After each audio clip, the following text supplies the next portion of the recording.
In this podcast, a review of the new special enrollment period established by the CMS, which is the Center for Medicare and Medicaid Services. We're going to talk about 5 things that you can do to make adjustments during this period, which ends on June 30th. Let's go.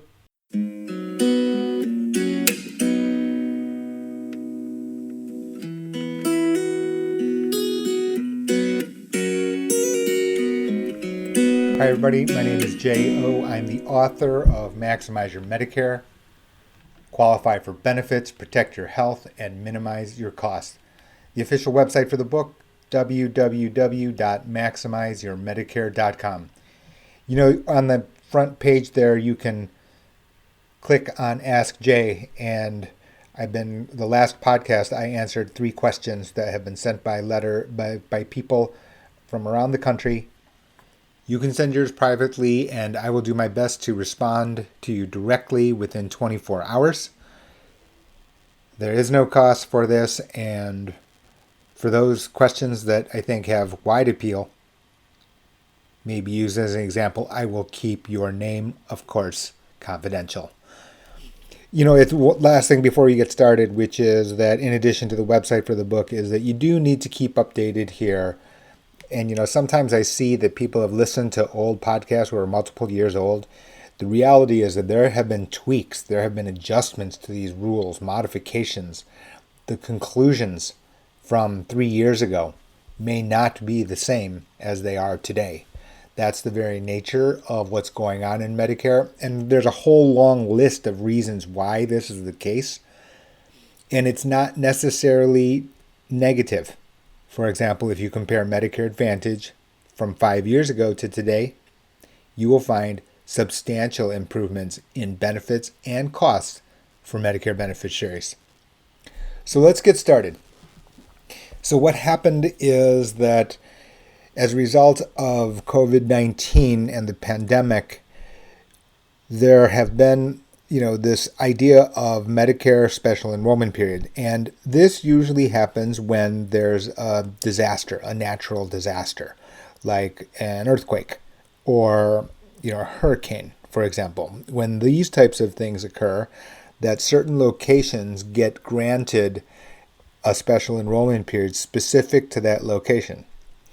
Well, along those same lines, you could possibly call the pandemic a disaster, which, of course, 100,000 lives lost in the United States alone certainly qualifies for disaster. That's my personal opinion. But anyway, the fact of the matter is that the CMS has created this special enrollment period. Now, unfortunately, what had happened is the full set of facts, the full set of what you can and cannot do. They didn't really package it as prettily as they could have. In other words, it was quite vague. And there were little pockets where it wasn't exactly clear. So a little bit of time has passed. And now I think that we can, post today's podcast, which is that, I think we have a very good handle on what you can and cannot do.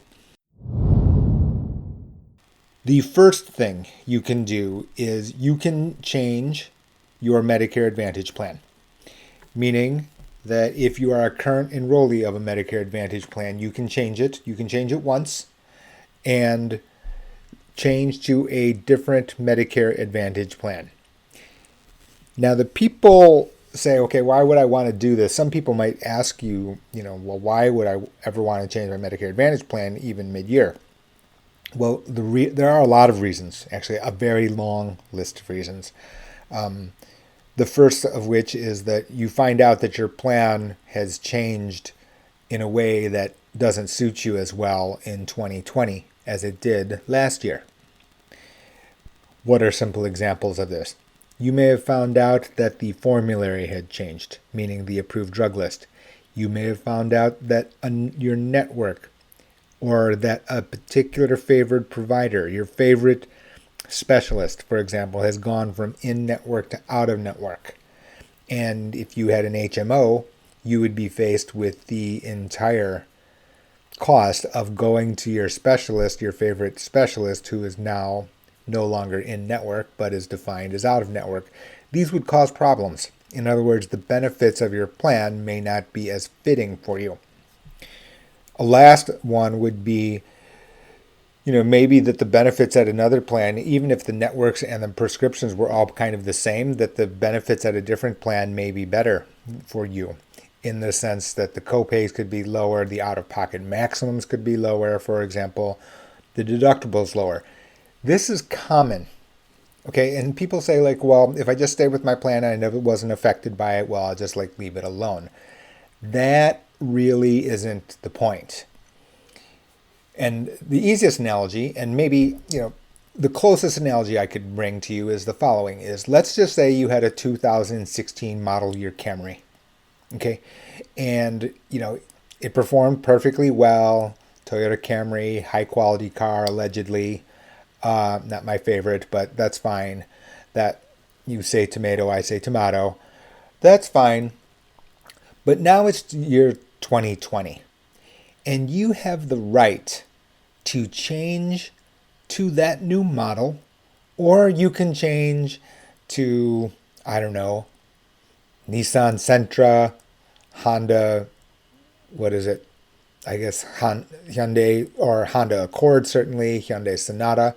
Let's say you get to change cars, not only model years, but entirely different brand, and do not have to pay a cost for that. Do you do it? Well, you may or may not, but you certainly check the market, right? I mean, this is in Consumer Reports. If you saw, hey, you get to change up and trade up in model year alone for zero different costs, and you don't have to pay a cost to switch out, you definitely do that.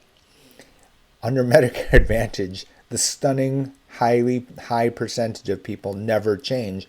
And I will dare to say, because I know this from my clients, that many aren't looking until I nudge them. And send out emails on the Maximize Your Medicare newsletter, that to remind them to do this. Nevertheless, they don't. And, I can't force them to. They are ultimately the consumer. I always say that you're the consumer. That's your money. That's your set of benefits. You're the one who has to, be confident and comfortable. That all said, the fact of the matter is that these features are changing, and there is intense pressure by sellers. So in my example, right, the 2020 Camry is superior to the 2016 Camry. Let's presume that. I think that's safe to say. It's not like Honda was sitting on their thumbs, watching Camry improve without making their adjustments. They would have. They have. Right? Whatever you want to call it.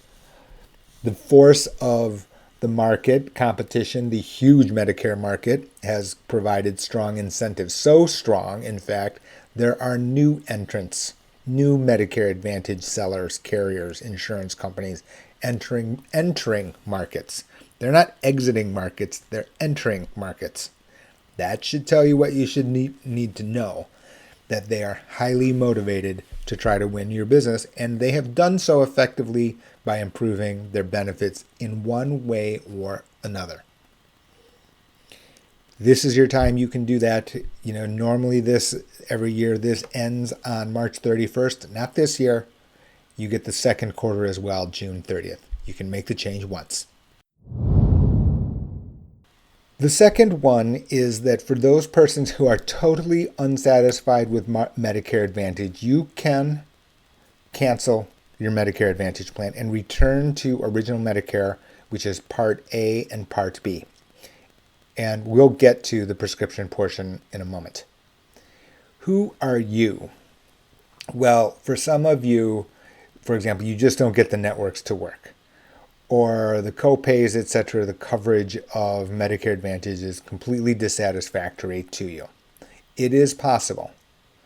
This is the time that you can cancel your Medicare Advantage plan. And then you can go and use the other options that I'm about to present to you, or the other things that you can do during this special enrollment period. And that is the subject of the third point. The third thing you can do is in conjunction with the second point, meaning you've canceled your Medicare Advantage plan, you can enroll in Medicare Part D.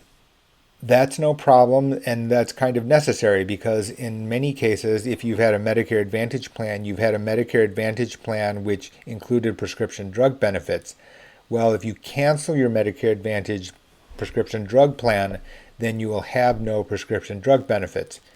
So if you don't buy a Part D, then what will happen is that will subject you to late enrollment penalties for Part D when you try to sign up in the future.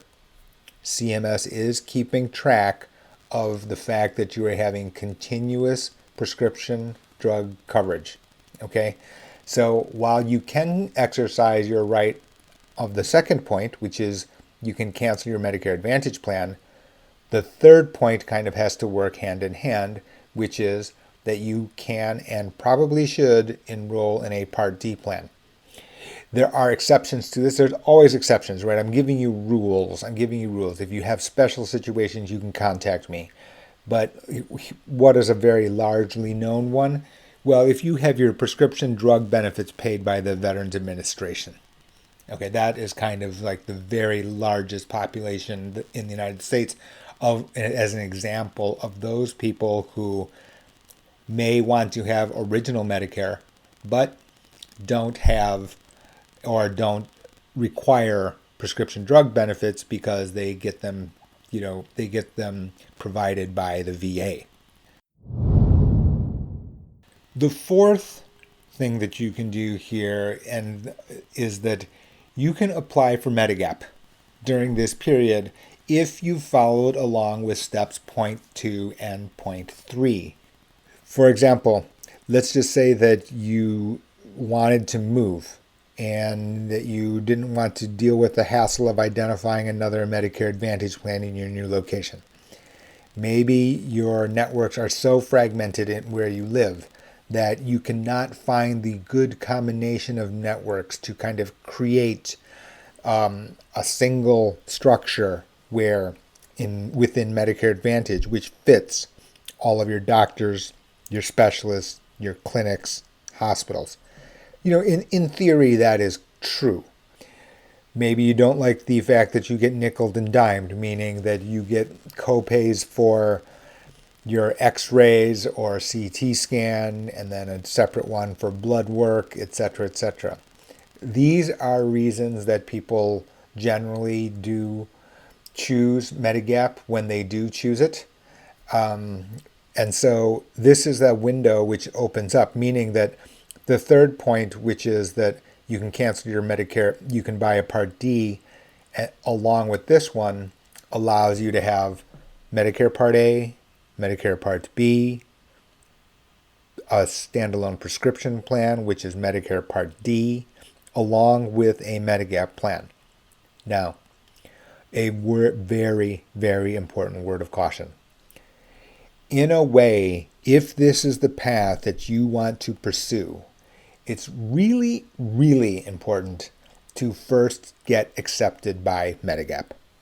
And the reason for that is the last thing I want to have someone do is cancel their Medicare Advantage plan, enroll in Part D, which is no problem, but then enroll in Medigap or apply for Medigap and then be rejected by the carrier. Okay, I said that you have the right to apply for Medigap. That doesn't mean that the sellers have to accept you. Okay, now, are there exceptions here? There are a very long list of those exceptions. Number one, let's just take the easiest ones. You're first turning 65, right? So you're still within Medigap open enrollment period. There's nothing that can stop you. In other words, you could be all sorts of sick. If you're 65.25 years old and you want Medigap, you could have canceled your Medicare Advantage plan, which was step 2, point 2 from this podcast, and then go to Medigap, yes, you're going to be accepted. Nothing will disrupt the federal Medigap open enrollment rules. Nothing. Okay? What I'm saying here is that if those federal rules don't have expired, the windows that exist for the fact that you are going to be certainly accepted by Medigap, then you may have to face medical underwriting. And if you fail that, you cannot just simply cancel your Part D plan and revert back to your Medicare Advantage plan. You cannot do that during this period. You cannot. You can do that during the annual election period, which runs from October 15th through December 7th. You cannot do that here in this special enrollment period. You can only make these changes once. Okay? So, you started at Medicare Advantage plan. You've canceled. You have enrolled in a Part D plan. You've been accepted. You then enroll in a Medigap plan and get rejected. Now you're in a pickle. You have Part A, Part B, you have Part D. You can't go back to your old Medicare Advantage plan. You cannot, because you have used your one-time right to change plans, to change or cancel your Medicare Advantage plan. And what you end up facing is Medicare Part A and Part B, and you have the very fundamental risk of the federal card, which is Part A and Part B alone, which is you have no annual out-of-pocket maximum limit. And this is, I'm not sure how many times I write this in Maximize Your Medicare, that I state this in the book. The key thing to understand about Medicare is that it is a very good chassis.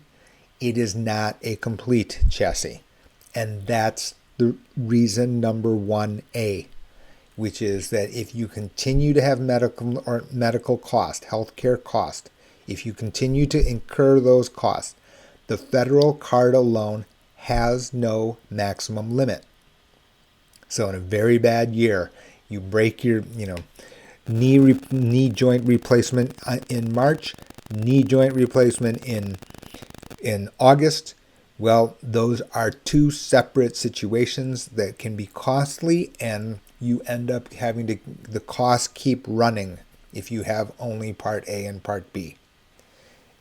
Remember, every Medicare Advantage plan must have a maximum out-of-pocket limit, and under Medigap and the most popular plans, you're only paying for the Part B deductible $198, and then Medigap pays for the entirety as long as the healthcare services you have received are deemed as necessary and appropriate by the CMS. Okay, so you need to be careful here.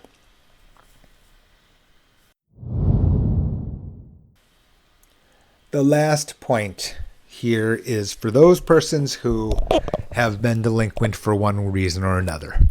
So who are you? If you have not enrolled in Medicare Part B correctly, for whatever reason, and I'm not, the list and the oddities of the different combinations I've personally seen on why people don't enroll in Part B is too varied. There's no real good pattern. It's like a bunch of one-off cases with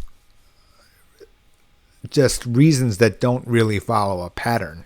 I've had a person say, well, I don't believe in insurance at all, and then waited until 75 until he required open heart surgery, and then found out after he started getting the bills, oh, I should have enrolled in Part B, right? I've had other persons who wanted to be very, very conservative, meaning they didn't really know how good their employer plan was. They wanted to have Part A and Part B no matter what. So, that kind of thing. Now, and they found out, for example, that situation, they came to that conclusion when they were, 67 years old. Well, here's the issue is that normally You can enroll in Part B every January through March, which is something that used to be called the General Enrollment Period. That General Enrollment Period has also been extended, and this nuance, this extra feature, has not been well publicized by the CMS, by the Center for Medicare and Medicaid Services. You can still enroll in Part B. Okay? This is for those persons who have not enrolled in Part B when they should have in the past. Your effective date will be July 1. And at that point, you can enroll in a Medicare Advantage plan or a Part D plan.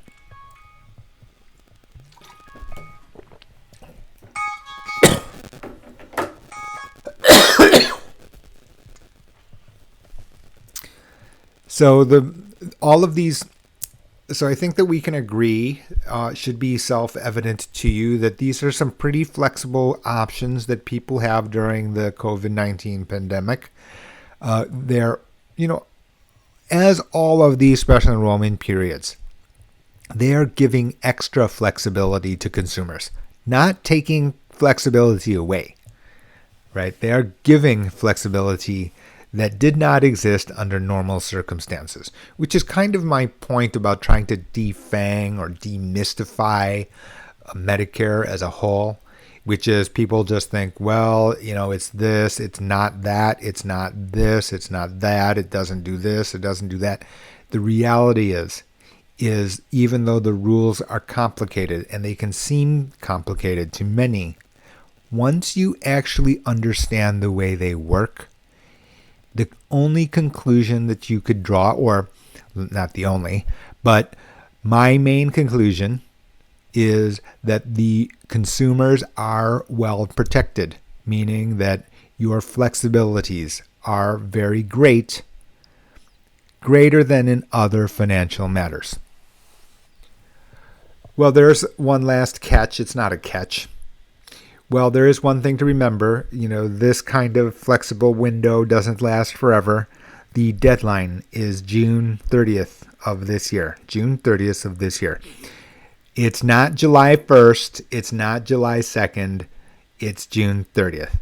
Now, last little consumer tip here before we end the pod. Don't mess around with the last date. Because what's happening also is there is red tape on the receiving end. Okay, so under Medicare, you kind of have basically two challenges. Number one is you need to understand the rules and how they work and find out what best suits you. And the second parts have to do with, okay, we need to actually apply successfully. We need to make sure all the applications and enrollment process has occurred, as well as the after policy, service. Okay. And so there are limits to the things that I could write in the book, meaning that, I wrote Maximize Medicare to deal with the first portions. Okay. But what I'm do every day is I help people I shepherd people on the second portions, right? Which is make sure that all of these other steps to actually execute to get to the Medicare configuration that you want. One of these, and step number one within that group of things, is don't mess around with deadlines. And the simple practical reality is that the receivers are, which is Social Security Administration and insurance companies. Okay. My main concern is about Social Security Administration, not because the people are not well-meaning, etc., but you have to remember that local Social Security Administration offices very likely to be closed. So now you don't get to look someone in the eye and explain their situation. There's not a give and take, etc. And we have seen alarming percentage of errors and delays. So I don't encourage people to wait until June 29th to do this.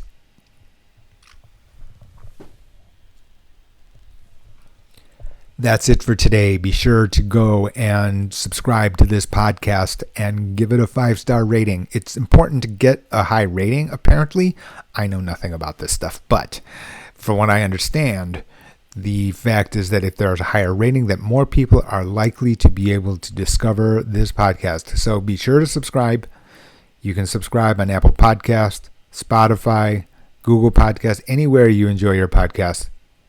I'm Jay, author of Maximize Your Medicare. Thanks for listening.